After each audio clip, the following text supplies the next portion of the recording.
아멘. 아멘.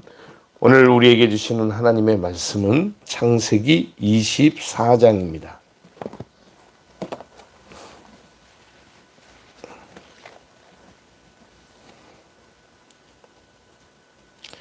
24장 전체가 꽤 깁니다. 그래서 나누어서 보도록 하겠습니다. 1절부터 27절 말씀까지 저와 여러분이 교도하시겠습니다. 창세기 24장 1절부터 27절까지.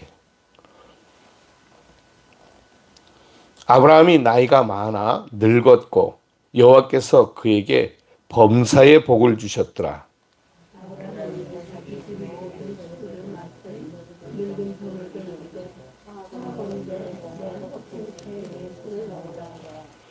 내가 너에게 하늘의 하나님, 땅의 하나님이신 여호와를 가리켜 맹세하게 하노니 너는 내가 거주하는 이 지방 가나안 족속의 딸 중에서 내 아들을 위하여 아내를 택하지 말고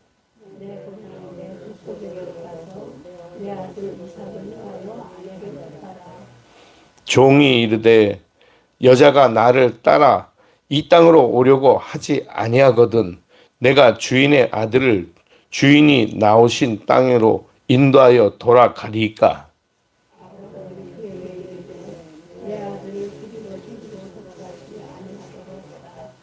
하늘의 하나님 여호와께서 나를 내 아버지의 집과 내 고향 땅에서 떠나게 하시고 내게 말씀하시며 내게 맹세하여 이르시기를 이 땅을 내 씨에게 주리라 하셨으니 그가 그 사자를 너보다 앞서 보내실지라.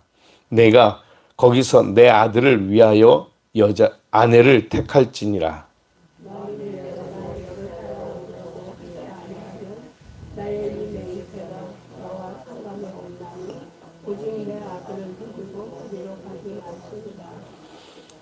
그 종이 이에 그의 주인 아브라함의 허벅지 아래에 손을 넣고 이 일에 대하여 그에게 맹세하였더라.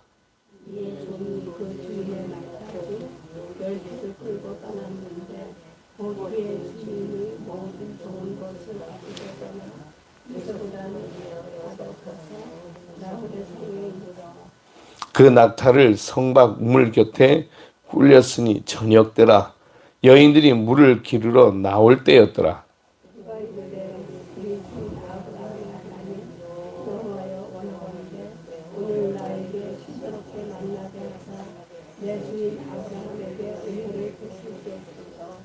성중 사람의 딸들을 이 물 기르러 나오겠사오니 내가 우물 곁에 서 있다가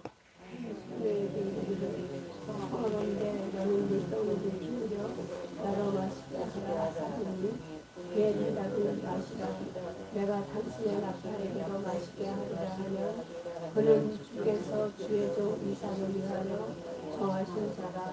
이로 말미암아 주께서 내 주인에게 은혜 베푸심을 내가 알겠나이다. 말을 마치기도 전에 리브가가 물동이를 어깨에 메고 나오니 그는 아브라함의 동생 나홀의 아내 밀가의 아들 부두엘의 소생이라.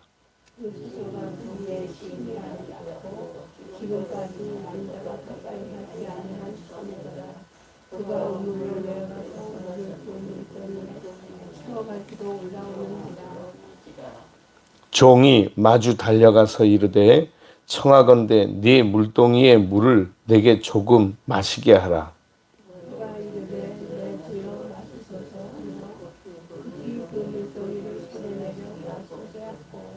마시게 하기를 다하고 이르되 당신의 낙타를 위하여서도 물을 길어 그것들도 배불리 마시게 하리이다 하고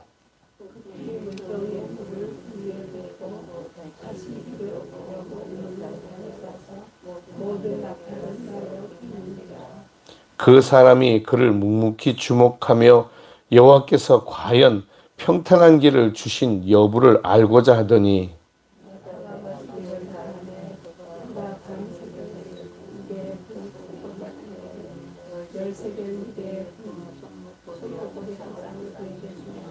이르되 네가 누구의 딸이냐 청하건대 내게 말하라. 네 아버지의 집에 우리가 유숙할 곳이 있느냐.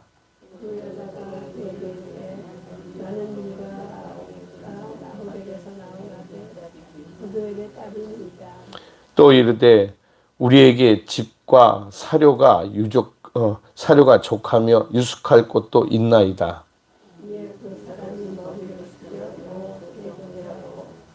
이르되 나의 주인 아브라함의 하나님 여호와를 찬송하나이다.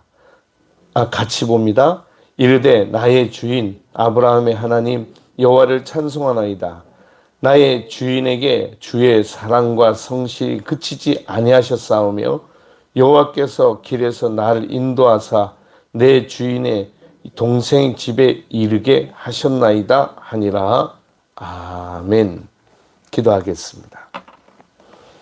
걸어가신 주님 감사합니다. 오늘도 우리가 읽고 묵상한 말씀을 깨닫게 하시고 주님과 동행하도록 저희들을 인도해 주옵소서. 감사하고 예수님의 이름으로 기도드리옵나이다. 아멘. 할렐루야. 이 새벽에도 우리가 함께 은혜 받고 주님과 동행하는 복된 시간이 되시길 축복합니다. 오늘은 아브라함이 그의 아들인 이삭을 위하여 그 배필을 정하되 그냥 정하지 않고 하나님의 뜻대로, 그리고 하나님이 기뻐하시는 하나님의 사람을 구하기 위하여 그의 종을 이제 이 아브라함의 고향 땅인 하란으로 보내게 됩니다. 갈대아 우르 지역이죠. 그쪽으로 보내게 되는데 거기서 이 너의 종이 그 주인인 아브라함의 아들의 이삭의 배필을 골라서 데리고 오라고 그렇게 명령을 내립니다. 그때 이 종은 몇 가지를 묻습니다. 그 첫 번째는 만약에 그 여인이 자기를 따라 이 땅으로 오려고 하지 않으면 어떻게 합니까? 그러면 그때는 주인의 아들인 이삭을 데리고 그 땅으로 가야 됩니까? 이렇게 물었습니다. 그렇게 하지 말고 반드시 이 땅으로 처녀를 데리고 와라. 이렇게 말합니다. 그렇게 말하면 우리는 여러 가지 생각이 듭니다. 첫째는 이 땅에 살면서 그 땅 사람을 데리고 오라 라고 하는 것입니다. 그러니까 마치 세상에 살면서 믿는 처녀를 데리고 오라 이렇게 얘기하는 거나 마찬가지죠. 그죠? 세상에 속해 있으면서 주변은 온통 세상 사람들 천지인데 그 세상 사람들 중에 자기 아들의 그러니까 며느리를 택하지 않고 특별히 하나님이 골라 뽑으신 그의 가족들 중에, 그러니까 하나님의 땅에 속해 있는 사람들을 데리고 와서 며느리로 삼고자 그렇게 이 종에게 명령을 하는 것입니다. 그런데 이 종은 이제 하나님 앞에서 이 아브라함과 맹세하기를 그렇게 하겠다고 다짐하고 떠나게 됩니다. 오늘 성경에는 보니까 아브라함이 자기가 나이가 많아 이제 늙었고 더 이상은 가만히 있다가는 자기가 이제 후손을 보지 못하게 되겠다라는 생각이 들었던 것 같습니다.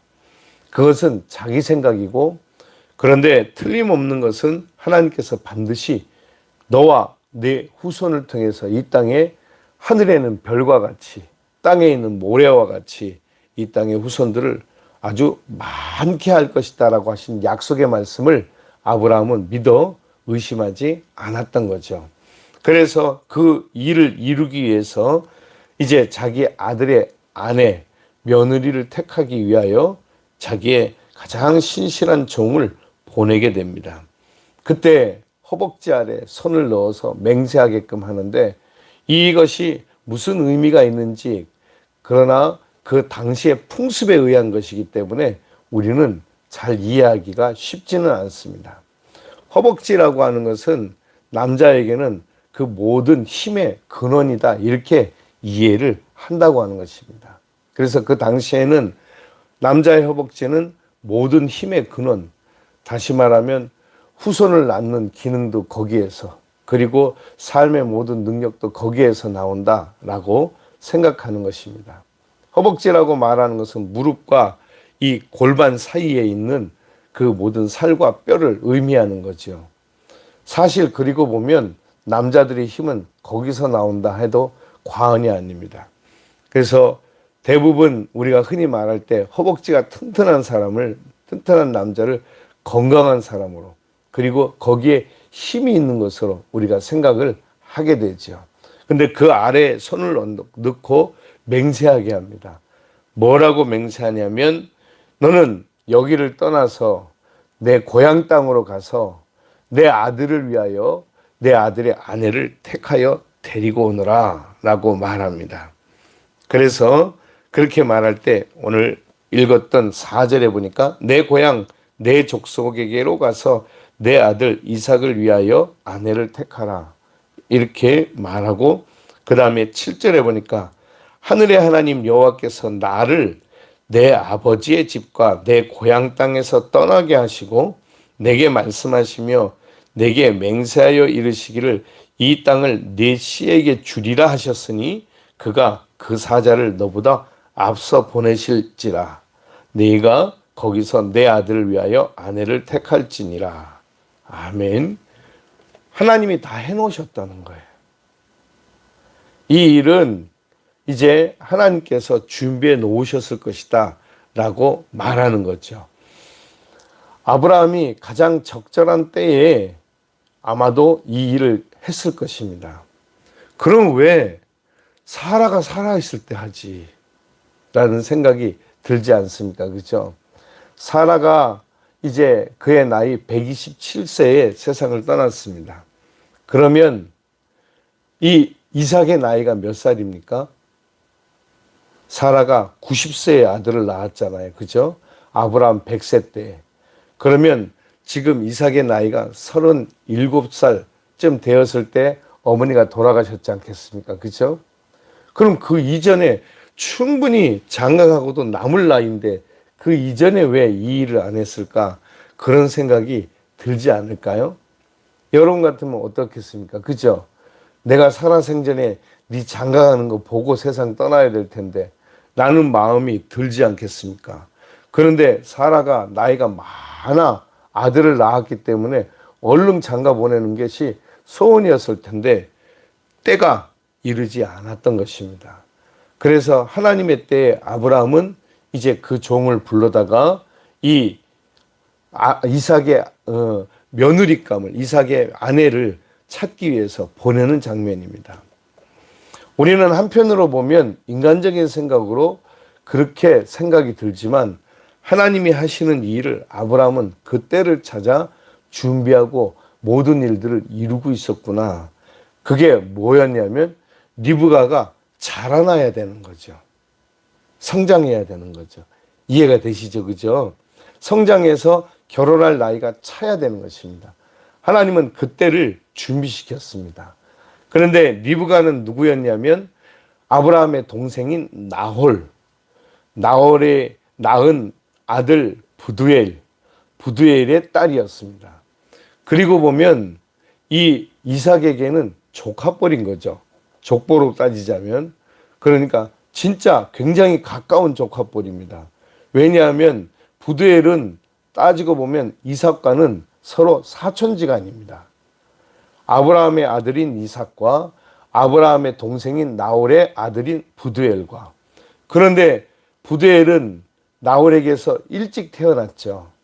그런데 이삭은 아브라함에게서 100세 때 태어났으니까 나이 차이가 훨씬 많이 나는 거죠. 오히려 리브가와 그 나이가 비슷한 동년배쯤 되는 거죠.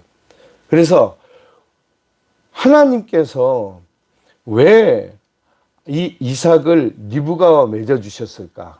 자기의 조카인데, 족보로 따지자면, 그러나 그의 아내가 되게 하셨을까?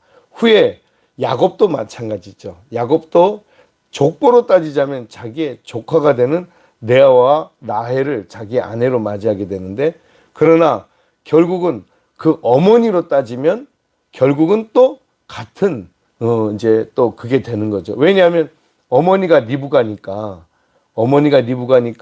그 어머니의 조카니까 자기에게는 조카가 아니라 사촌지간이 되는 거죠. 참 족보가 어렵습니다. 그런데 그런 것 다 따지지 않고 하나님께서는 아브라함이 종을 보내서 자기가 태어난 그 땅에서 선택받고 택함받은, 다시 말하면 그가 원래 신앙을 받고 원래 하나님께 부름받았던 그 땅에서 이 이삭의 아내를 데리고 오라, 이렇게 말합니다. 이것은 오늘 우리가 성경 속에서 우리에게 귀한 교훈을 주는 것을 깨닫게 됩니다. 그것은 무엇이냐면 하나님 안에 있는 하나님의 백성 중에서 자기 아들의 아내가 될 사람, 며느리감을 택해서 데리고 오라는 그런 의미가 여기에 포함되어 있습니다. 그래서 옛날부터 우리 기독교인들은, 예수 믿는 사람들은 꼭 며느리나 그리고 자기 집안 사람들을 택할 때, 며느리든지 사위든지 이런 사람을 만나게 할 때 아무나 만나게 하지 않고 믿는 사람을 만나게 했습니다. 그것은 성경에 있는 것처럼 믿지 않는 자와 멍에를 같이 매지 말라, 이런 의미도 있었지만 이 아브라함이 그의 아들인 이삭을 위해서 며느리감을 찾아 떠나는 이 여행이 그와 같은 것의 의미가 하나가 있었던 것입니다.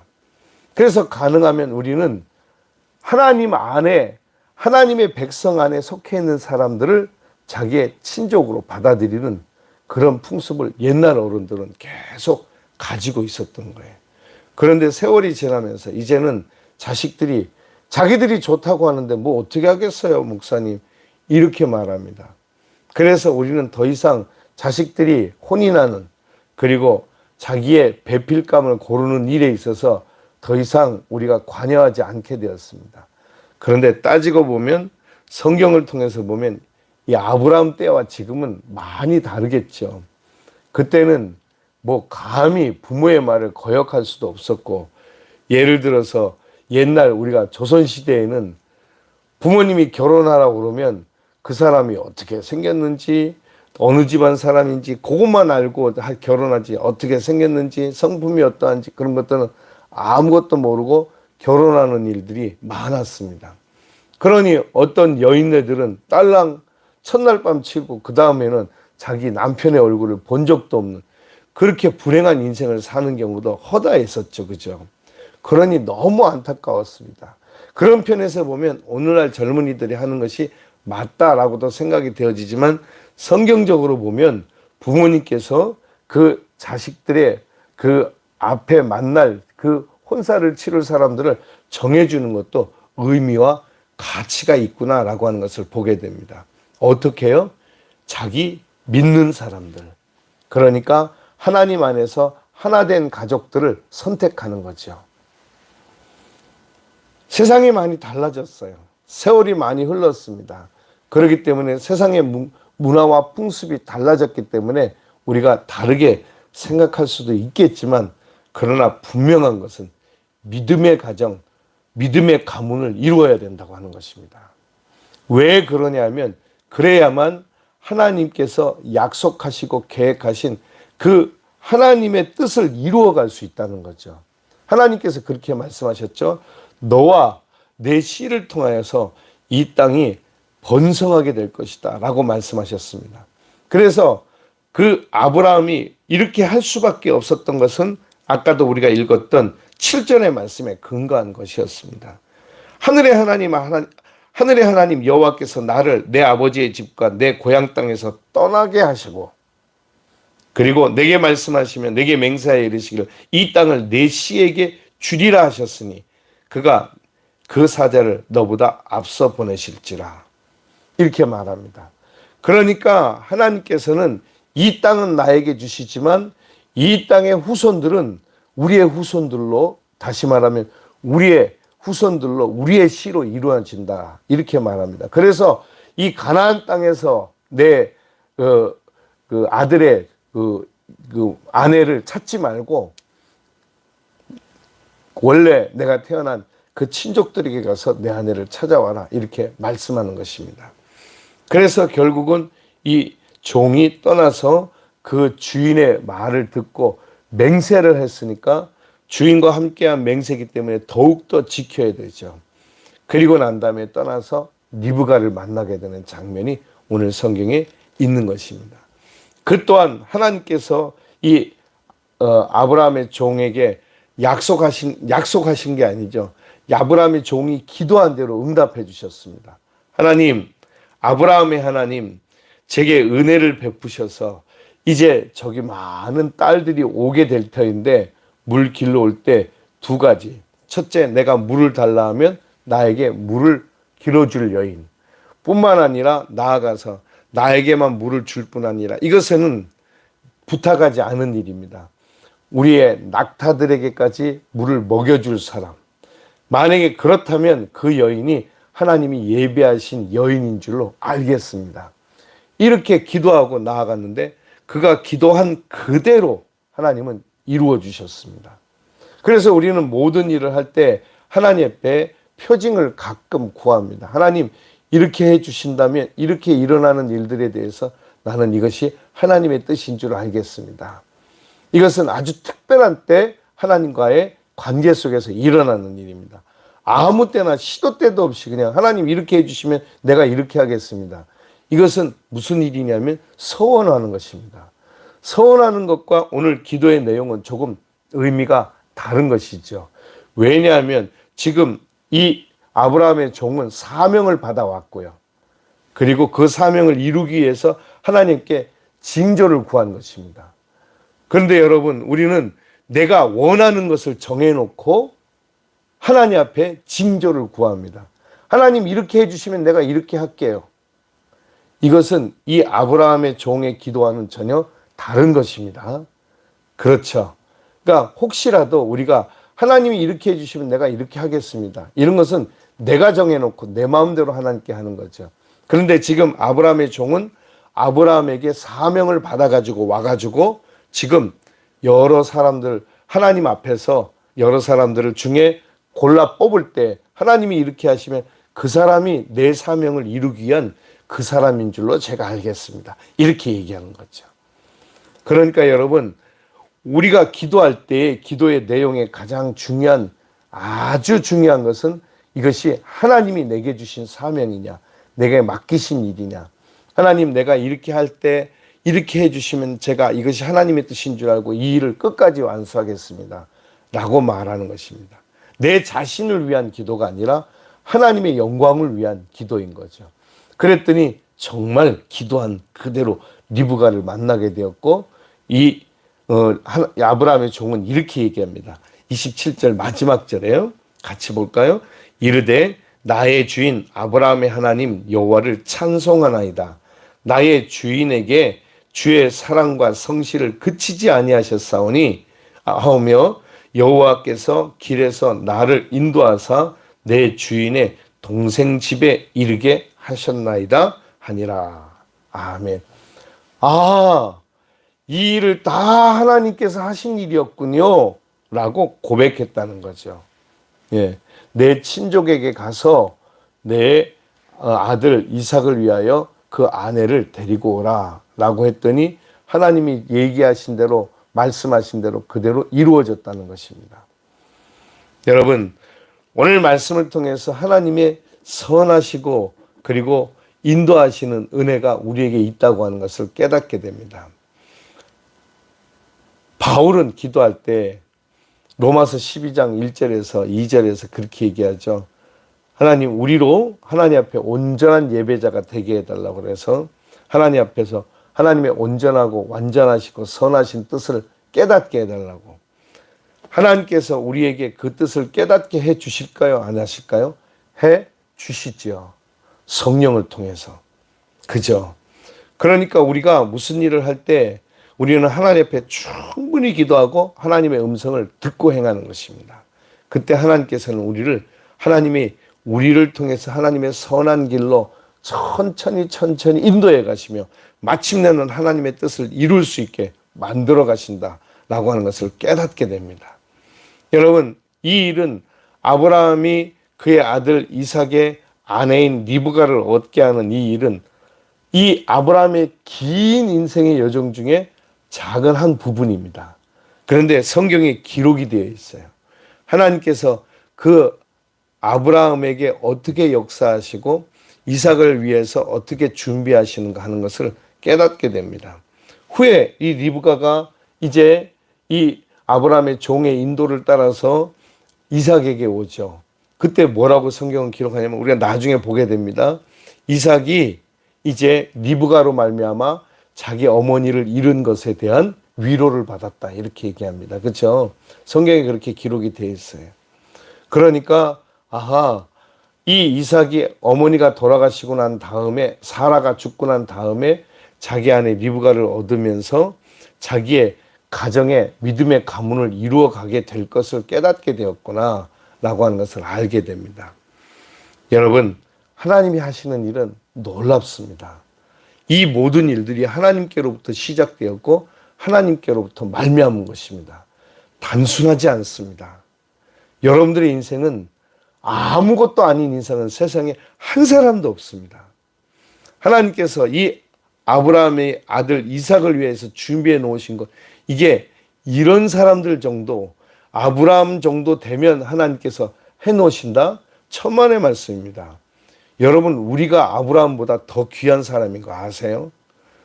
전에 얘기했잖아요. 그죠? 아브라함은 하나님의 종이고 우리는 하나님의 아들이고 딸이라고. 신분이 달라요. 신분이. 예, 신분이. 부를 때부터 아브라함은 하나님의 종으로 부르심을 받았지만 우리는 하나님의 자녀로 부르심을 받았어요. 신분이 달라요. 그러면 거기에 합당한 삶을 살아야죠. 그죠? 예. 그러므로 여러분, 하나님이 우리를 얼마나 존귀하게 여기시는지, 얼마나 사랑하시는지, 그 아들, 독생하신 예수 그리스도를 십자가에서 못 박아 죽으시기까지 우리를 사랑하시지 않습니까? 그 사랑으로 여전히 우리를 인도하시는 줄로 믿습니다. 그렇다면 이런 신비하고 놀라운 일을 이건 아무것도 아닌 것입니다. 이런 일들은 아무것도 아니에요. 하나님이 언제나 우리와 함께 하시는 줄 믿습니다. 하나님은 하나님을 믿고 신뢰하고 의지하는 그들에게 물론 때때로 나의 소원대로만 되지는 않지만 그런다고 할지라도 절대 하나님은 우리를 그냥 버려두시지 않고 항상 우리와 동행하시는 하나님이신 줄로 믿습니다. 그리고 반드시 승리하게 하고 반드시 하나님의 영광을 드러내게 하십니다. 왜요? 우리는 하나님의 자녀니까. 할렐루야. 여러분, 하나님의 종인 아브라함에게도 이 정도 하셨다면 하나님의 아들과 딸인 저희들에게는 어떻게 하실까요? 여러분, 이 놀라운 축복을 마음껏 여러분 믿음으로만 이것을 받고 누릴 수 있으니까 마음껏 받고 누리며 사는 큰 믿음의 사람들이 되시길 예수님의 이름으로 축복합니다. 기도하겠습니다.